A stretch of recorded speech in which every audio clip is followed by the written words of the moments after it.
Hello বন্ধুরা, good morning. দেখো সকাল সকাল বেরিয়ে গেছে ঘুরতে। আমরা অনেকদিন বলছিল ঘুরতে যাও ঘুরতে যাও আমার বর, সেই জন্য আমরা ঘুরতে বেরিয়ে গেছি। এ দেখো দিদির মেয়ে যাচ্ছে, বনু যাচ্ছে, এই দেখো লাগেজ। আমার বর, চারজনে মিলে একটাই লাগেজ করেছি। এই দেখো আমি, সবাই মিলে বেরিয়ে পড়েছি ঘুরু ঘুরু। কোথায় যাচ্ছি সেটা সিক্রেট, সেটা তোমরা দেখে এবারে বলতে পারবে কোথায় আছি বলে। তো এই দেখো আসানসোল পৌঁছে গেছি। গৌরান্ডি থেকে বাস নিয়েছিলাম, এখান থেকে স্টেশন যাওয়ার জন্য টোটো নেব। এই দেখো টোটোতে উঠে পড়েছি।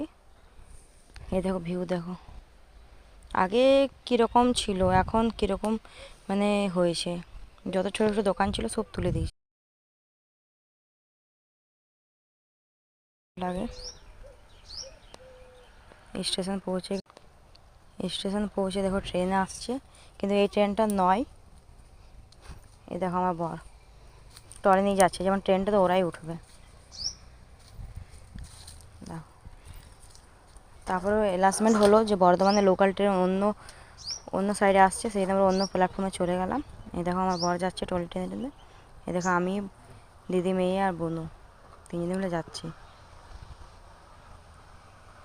আমার বর বলছে আমি তোরা থাক আমি চললাম। আমি বললাম হ্যাঁ হ্যাঁ যাও, একা একা ঘুরবে।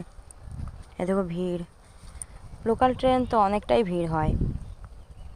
দেখো এখান থেকে আমরা লোকাল ট্রেনে বর্ধমান যাব। বর্ধমান থেকে আরও ট্রেন আছে, সেটা রিজার্ভেশন করা আছে।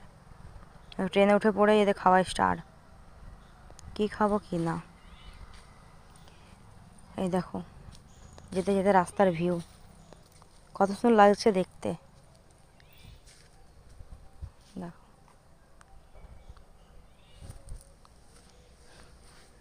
এটা যত সম্ভব এটা অন্ডাল পার করে। বর্ধমান আমার পর বুনু বলছে দেখ টয়টা আমি নিয়ে যাই। আমাদের প্ল্যাটফর্ম নাম্বার একে আসার কথা ছিল ট্রেন, তা আমরা ভুলে নেমে গেছিলাম নিচে। ফির আমরা 1 নম্বর প্ল্যাটফর্মে যাওয়ার জন্য লিফট নিয়েছি। তো দেখো ওখানে ট্রেনে চেপে আমরা এখানে পৌঁছে গেছি লোকেশানে। আর দেখো ভিউ, রুমের সাইডটা কি সুন্দর। এই দেখো জলের স্রোত, একটা ছোট নদীর মতো। পাথরগুলো কি সুন্দর জমা হয়ে আছে, দেখতে ভালো লাগছে।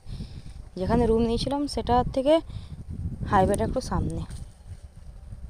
চলো তোমাদের রুম ট্যুরটা করে দিই, রুমটা দেখিয়ে দিই কী রকম রুম।